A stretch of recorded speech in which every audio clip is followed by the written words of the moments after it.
Ladies and gentlemen, welcome to the National Timely Action Hour podcast. This is the show where we talk about everything from comic books to movies and everything in between. My name is Aiden, and I hope that you're doing well today. This is Season 4, Episode 14, and this is going to be me talking about my favorite superhero movies for each superhero franchise. Now, this is in, a specific order in which I enjoy the movie at being... Number one being my favorite superhero movie, and then the last on the list being one that I like, but not as much as the others. So I'll start at the bottom of the list, go to number 1. And this is just my opinion, so feel free to disagree with me. Leave a comment telling me your favorite superhero movie. And while you're down there, if you're new to this show and want to check out more content like this, please subscribe and share it with your friends. And I post this on Spotify.com as well as YouTube.com, so in the YouTube version, in the description, I'll leave a link to my main YouTube channel where I post videos discussing this sort of thing. So if you're interested in that, please subscribe, share that with your friends. And I'll also leave a link to my social media profiles. I have Facebook, Twitter, Instagram, Reddit, and Discord. So please click on those links if you want to get updates and send me a message. I'll also leave the link to my Patreon page. So if you would like to support this show financially, we have 3 tiers. The third tier is $3 Canadian per month, or you can make a one-time donation. Second tier is $10 a month or a one-time donation, and then the third tier is $25 a month or the one-time donation, and you get early access to episodes of the podcast and my main YouTube channel's videos. You can also get exclusive videos and episodes of this podcast, as well as reading my original writing projects, and you'll get a shout-out video thanking you for your support, and a slew of other benefits. And I'll also leave the link to my merch store, so if you'd like to buy a t-shirt or a coffee mug with the show's logo, please click on that link. Anyway, let's get into this. So, number 13, we have Bryan Singer's X-Men Days of Future Past. Now, some of the people who directed these movies are not good people. This does not endorse their behavior, nor do I condone it. I'm just saying that they made some good movies. So please do not misconstrue this as me supporting them. I'm just saying Bryan Singer, for example, horrible man, but he made some good movies. And his X-Men Days of Future Past is a really good movie in my personal opinion. It's not my favorite superhero movie, but it's one that I enjoy. Then at number 12, we have James Wan's Aquaman. Again, pretty good movie. Not my favorite, but it's still enjoyable. Then at number 11, we have Kenneth Branagh's Thor. This is an underrated movie, in my personal opinion. The second Thor movie and the third Thor movie are alright. I haven't seen the fourth one, but I've heard it's bad, so I don't really want to watch that. But the first movie I really enjoyed. And at number 10, we have David F. Sandberg's Shazam. Again, pretty good. Nothing spectacular. It's definitely better than its sequel, but, its sequel had a lot of potential, but it was ruined through external forces. But the first movie, pretty good. Then at number 9, we have James Gunn's Guardians of the Galaxy. I liked the second Guardians of the Galaxy, and I haven't seen the third one. I've heard that the third one is good, but I just don't, really care about the MCU anymore, except for Spider-Man and the Fantastic Four and Daredevil and the Punisher. But I really liked the first Guardians of the Galaxy. It introduced me to the characters, and I think that it's just a very well-made movie. And I'm very excited to see James Gunn's new Superman movie. At the time of recording, it's the 8th of July, so we just have a few more days until the movie is released, and I honestly cannot wait to see it. But I'll be out of town this weekend for my older brother's bachelor party, but next weekend I'll see it. Then moving on to number 8, we have Joss Whedon's The Avengers. Again, Joss Whedon is a horrible person, but damn if the first Avengers movie is pretty damn good. And it sucks to say that, because the guy who made it is a horrible man. But the first Avengers movie is universally loved, and I'm one of those people.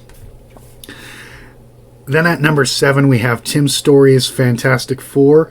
The 2005 Fantastic Four movie is not, by any stretch of the imagination, a perfect adaptation of the team, but it captures the heart and the essence of the team, and I really enjoy it. And second movie, not as good, in my opinion. And the 2015 reboot sucked. And in a couple of weeks, we're getting the new Fantastic Four movie. I'm excited to see it. I hope it's good. But yeah, that first movie from 20 years ago was really good, in my opinion. Then at number 6, we have Patty Jenkins' Wonder Woman. The first Wonder Woman movie took way too long to be released because the character's been around since 1941. Her first live-action film was released in 2017. Now, she had a live-action TV show in the 70s, which was a great TV show. And then there have been a couple of animated movies that are really good. But, the first live-action movie, it took way too long to be, made. But I really enjoyed it. The third act sucks, but the first 2 acts were really good. I really enjoyed Gal Gadot's performance as Wonder Woman, and her chemistry with Chris Pine as Steve Trevor was top-notch. I really got invested in their love story, and I just think that, since they're friends in real life, that chemistry really translated to their on-screen relationship. And the action scenes were really good, except for that last battle, but let's not dwell on that. Then we have at number 5, Jon Favreau's Iron Man. I remember seeing this in theaters when I was, 9 when it came out, or just, a few months away from turning 9 years old, but I really enjoyed it. And I still love it to this day. And, as the beginning of the Marvel Cinematic Universe, it really did its job. And, I don't like how every single character is quippy like Iron Man, but, it is what it is. They just took that, money-making formula and said, okay, we're going to be like Germany in 1924 and print money with this. And, just like Germany in 1924, it's not ending well, but, for a time it worked, one could say. But moving on to number 4, we have Ang Lee's Hulk. Now, a lot of people have been realizing that this movie is very underrated. Ang Lee is more of a... He had directed an action movie beforehand, which was Crouching Tiger, Hidden Dragon. I haven't seen it, but I've heard it's good. But the action scenes in this Hulk movie are awesome. But the main selling point for me is the character study of Dr. Bruce Banner. And because a lot of the best Hulk stories in the comic books are studying the man, and then, you get the action scenes with the monster. But the meat and potatoes is, how his trauma affects him and how that affects him being a hero. And is he a hero? And all these conversations are handled very well. And Eric Bana and Jennifer Connelly's chemistry is great. Nick Nolte as the Absorbing Man is a standout performance in my personal opinion. And yeah, Sam Elliott as General Ross is great. All of the actors do a good job, and the story is really, really engaging and entertaining.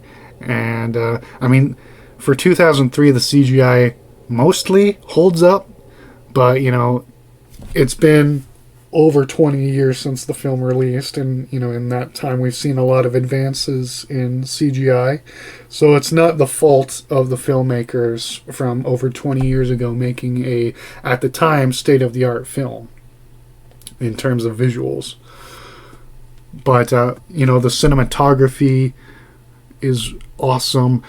I will admit that the comic book panel, transitions is a bit jarring, but, after a while you get used to it. But, when I was a kid watching this, it blew my mind. And, as a man who's going to be 26 years old in a few months, I am just still awestruck at this beautiful movie. Then at number 3, we have Tim Burton's Batman Returns. Now, I love his first Batman movie. I really do. Jack Nicholson's performance as the Joker is stellar. And, everything about the first movie works. But I just think that the second movie is slightly better as a Batman movie.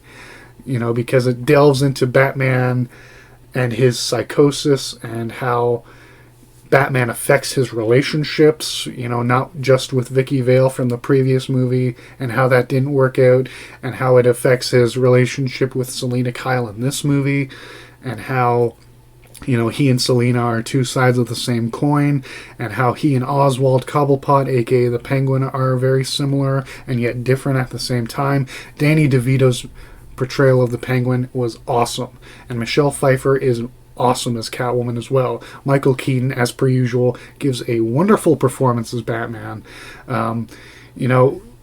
Like in the first movie, we focus mainly on the villains, but that's just to see how they contrast with Batman, and it really works. And, Tim Burton is allowed to go with his, signature style rather than just being a studio picture like the first one. I mean that there is some studio mandates that he has to meet, but for the most part, this is a Tim Burton film, and I personally enjoy his style of movie making, and I think that this picture is one of the best Batman adaptations we've seen. Again, this is just my personal opinion, so feel free to disagree with me, but, make your own podcast saying what your favorite Batman movie is. Then at number 2, we have Richard Donner's Superman. Again, this is the gold standard for adaptations of comic book characters. Christopher Reeve, wonderful as Superman. Margot Kidder as Lois Lane, top notch. Gene Hackman as Lex Luthor, amazing. We get all of these great performances, the music by John Williams, the cinematography, the special effects still hold up even though the film was released in 1978. The action is fun, the story is great. Overall, I just really love this movie. However, there is one film that is slightly better in my personal opinion. So at number 1, we have Sam Raimi's Spider-Man 2. Now, Spider-Man 1 by Sam Raimi is also spectacular and amazing and ultimate and web of and friendly neighborhood and all of the other adjectives that are associated with Spider-Man. However, the sequel is spoke to me on so many levels, because we see the toll that being Spider-Man takes on Peter Parker, and Tobey Maguire effortlessly captures his melancholy and his, depression, but also captures his, Randian, and this is just based off of the original comic books by Steve Ditko, but he captures his Randian drive to succeed and his, heroic Stan Lee, John Romita-esque, stoicism, and his, desire to save as many people as he can to atone for the one sin of letting that one man go who ended up murdering his uncle, and his, lovelorn pining for Mary Jane, and his relationship with Aunt May, and Alfred Molina's performance as Dr. Octopus is, nuanced in so many ways. It's this tragic story of a man who had good intentions, but then he became a villain. And it's just, it's such a beautiful, beautiful movie. And, I cannot sing its praises enough without having this episode go on for a lot longer. But suffice it to say, Sam Raimi's Spider-Man 2 is without a doubt my favorite superhero picture. Now, that's all I have for you today on this episode of the National Timely Action Hour podcast. Once again, my name is Aiden. So thank you so much for listening. I sincerely hope that you have a wonderful day. Bye.